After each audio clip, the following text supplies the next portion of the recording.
اب ہمارے ساتھ مسئلہ کیا ہے جو میں آپ کو بتاؤں وہ یہ ہے کہ یہاں پر آنی ہے 18,000 انڈسٹری.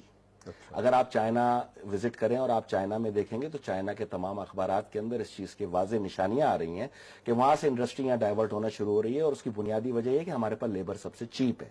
دوسرا, اس کو 23 دن کا راستہ بچتا ہے. پہلے چائنا سے جہاز چلے گا, وہ یہاں مین سی پہ آئے گا, عدن کی شارہ سے ہوتے ہوئے ریڈ سی سے ہوتا ہوا اور یورپ کی طرف جائے گا. تو چائنا نے 3 اسٹیشن 2010 کے اندر اس پہ مائنڈ سیٹ لگانا شروع کیا. پہلا اسٹیشن تھا ہم گوادر, کیونکہ چائنا سب سے زیادہ اعتبار جو کرتا ہے وہ ہم ہی ہے, اور ہم نے ہمیشہ اس کے لیے ساتھ بھی دیا ہے, قربانیاں بھی دی ہیں, اور چائنا کو ہم پر نہ کبھی شک ہے. بلکہ جوائنٹ سیشن میں آپ نے چائنیز پرائم منسٹر کا وہ واضح بیان سنا ہوگا کہ ہم نے چینوں کو کہا ہے کہ اگر تم چائنا سے پیار کرتے ہو تو تم پہ لازم ہے کہ تم پاکستان سے پیار کرو.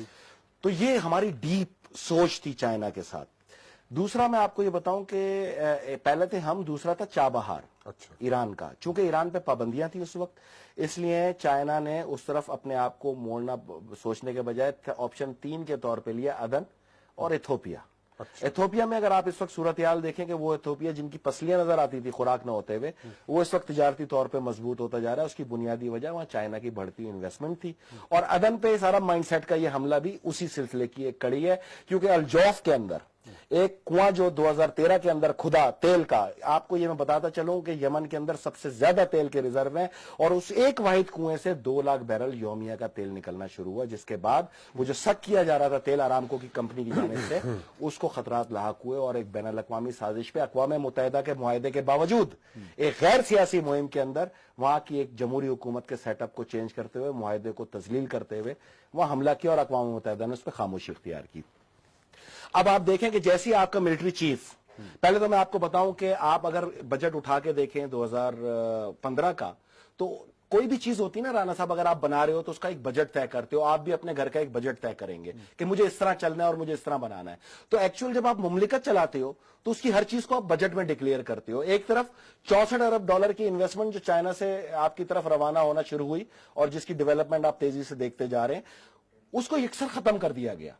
ایران گیس پائپ لائن کو تو 2013 میں ہی میاں نواز شریف نے آتے کے ساتھ ہی وائنڈ اپ کیا, $1.5 بلین عرب سے اٹھا کے, اور واضح طور پہ قومی اسمبلی میں یہ بیان دیا کہ نہیں ہم تو ٹاپی کی طرف توجہ دیں گے. حالانکہ ایک پائپ لائن آپ کی سرحد کے اوپر موجود ہے, آپ کو صرف پائپ لگانا ہے اور لے کے آنا ہے.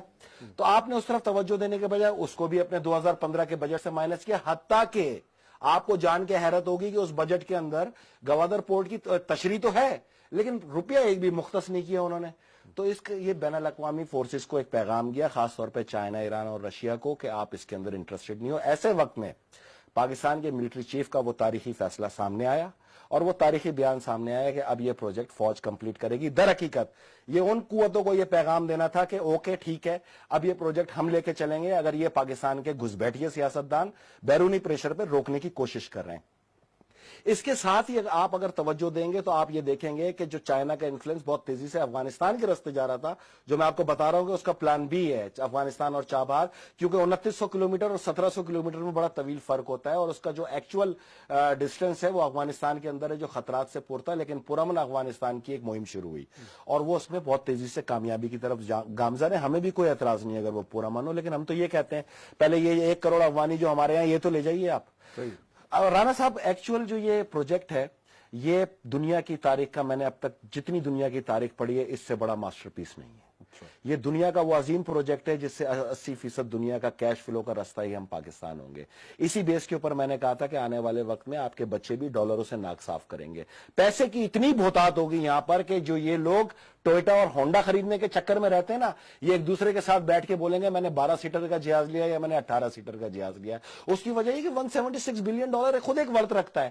اس کے ساتھ ساتھ 22 لاکھ نوکریوں کا آغاز تھا, جو کہ ریفائنری اور پورٹ کے اوپر تھا. ابھی میں انڈسٹریل زون کی بات نہیں کر رہا آپ سے. یہاں پر ایک نیا فارمولا گورنمنٹ نے دیا کہ ہم گوادر کو جو ہے فری پورٹ بنائیں گے. ان سے یہ پوچھئے یار تم ہوتے کون ہو. پھر آپ نے کیا کیا, جب راہداری کے اوپر بات ہوئی تو آپ پوری سیاسی جماعتیں بیٹھ گئیں اور راہداری کو آپ نے ٹکڑے کرنے شروع کیے کہ ادھر سے لے جاؤ اور ادھر سے لے جاؤ. نہ چیز آپ بنا رہے ہیں, نہ آپ پیسہ آپ لگا رہے ہیں, آپ اس کو متنازع کرنا شروع ہو رہے ہیں. یہ ساری ڈائریکشن انڈیا کی تھی. یہ پاکستان کی پورے سیاستدان انڈیا کے ڈائریکشن پہ چل رہے ہیں. انڈیا کو یہ اچھی طرح پتا ہے کہ اگر گوادر میگا آئل سٹی کا آغاز ہوا تو انڈیا وائنڈ اپ ہو جائے گا, انڈیا کی انڈسٹری وائنڈ اپ ہو جائے گی, کیونکہ دنیا کی سب سے سستی ترین انڈسٹری آپ کے یہاں آ جائے گی, جو کہ گوادر کے اندر ایک انڈسٹریل زون ڈیولپ ہے. میں نے آپ سے کہا کہ 18,000 کمپنیاں آئیں گی, یا 18,000 ہی کمپنیاں آئیں گی انیشل اسٹیٹ کے اوپر, اور کراچی اس کی مین شہرک بنے گا. گوادر کا فلو کیش کا وہ یہ ہے کراچی, کیونکہ ہم نے دیکھا, میں نے آپ کو آج سے 1 سال پہلے بتایا تھا کہ یونان کمزور ہونے جا رہا ہے, اور یونان کے اندر شپنگ انڈسٹری کی بڑی گرپ ہے. اور آپ نے 2 مہینے پہلے دیکھا کہ یونان کو ریفرنڈم کرانا پڑے گا اپنے اقتصادی طور پہ لون لینے کے لیے, اور وہاں پہ انہوں نے اس کو وائنڈ اپ کر کے اپنے پاؤں پہ کھڑے ہونے کی کوشش کی. تو وہ 1200 شپنگ کمپنیز کا رخ جو ہے وہ ایک سبسٹیوٹ جگہ کو تلاش کر رہا ہے, اور وہ ہم آئیڈیل